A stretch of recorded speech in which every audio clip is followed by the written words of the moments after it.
Саламатсыздар ма 8-ші сынып оқушылары 29-ны есеп көп мүшеге түрлендіріңдер. Оқушылар, мұнда бізде бөлімдері бірдей, алымдарын қосамыз, y минус b қосылған 1. Мұнда y азайтылған b-ның квадраты қосылған y азайтылған b.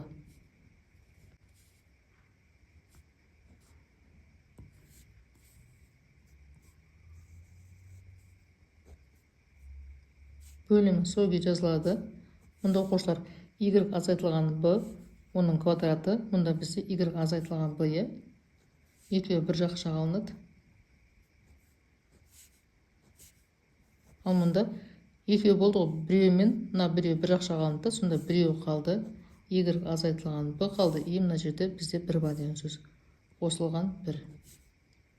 Сонда y азайтылған b қосылған 1, мұндағы мынамен толық қысқарады, бізде қалады y азайтылған b.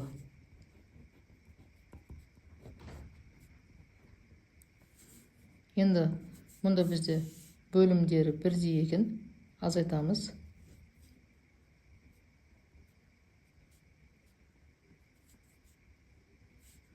А қосылған x, осының квадраты, мұнда мен бірдесін жазып кетейін, мұнда екеуінде де x бар. Екеуінде де 2 бар. X емес 2 бар. Минус 2-ні жақшаның сыртына шығарамыз, сонда бізде жақшаның ішінде қалады a плюс x. Енді a қосылған x-тен 2 екен.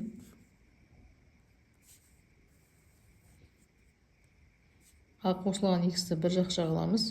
Жаңағыдай, мына бірінші есептегідей. Келесі a қосылған x-ті азайтылған 2-ні бір жақша аламыз. Бөлімі өзгермейді. Сонда оқушылар, мұндағы a қосылған x азайтылған 2, a қосылған x азайтылған 2 толығымен қысқарады, бізде қалады a қосылған x.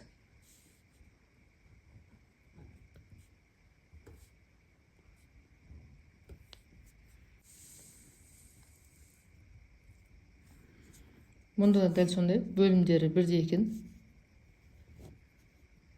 X азайтылған y қосылған 1. Енді алымдарын қосамыз. X квадрат азайтылған y квадрат дегенді a квадрат минус b квадрат деген формулаға салсақ болады. Ол ашылады a минус b, a плюс b болып, яғни x азайтылған y, x қосылған y болып ашылады. Қосылған x қосу y. Енді x қосылған y-тен 2 екен. Бөлімін сөйге жазылайық. X қосылған y-тен 2 екен, бір жақша аламыз.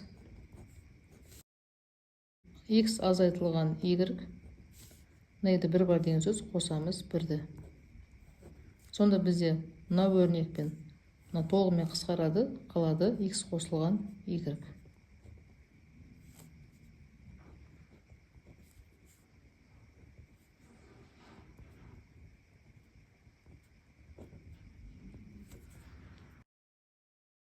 Енді келесі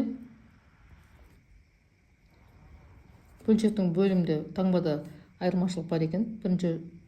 Бірінші бөлшекті сөйге жазалайық. Яғни бөлімін сөйге жазалайық. b квадрат минус 9c квадрат, яғни a квадрат минус b квадрат деген формулаға түседі. Квадратсы жазатын болсақ, a минус b, a плюс b-ға салатын болсақ, b азайтылған 3c, b қосылған 3c болады.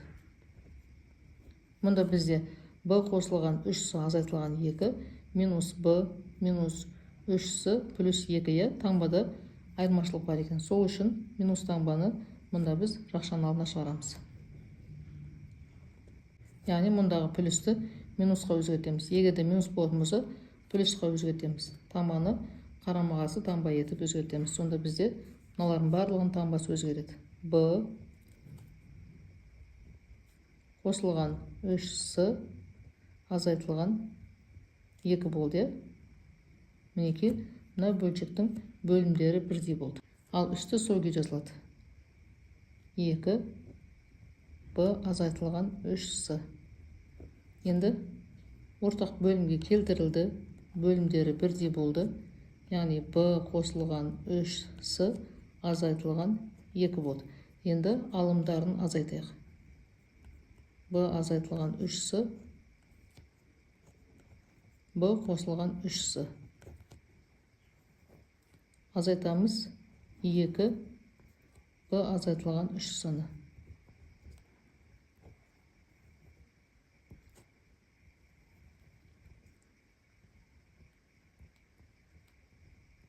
Мұнда бөлімін сөйге жазалайық. Сонда бізде b азайтылған 3с, b азайтылған 3с бір жақшаға алынады. Бірдей болғандықтан келесі жақшаға b қосылған 3с мен минус 2 алынады.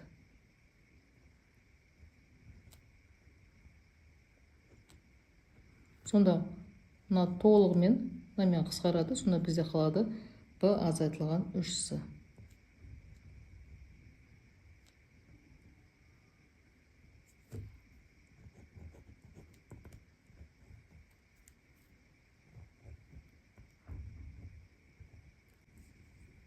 Оқушылар түсінбеген сұрақтарың болса, пікірге жазып сұрасаңдар болады.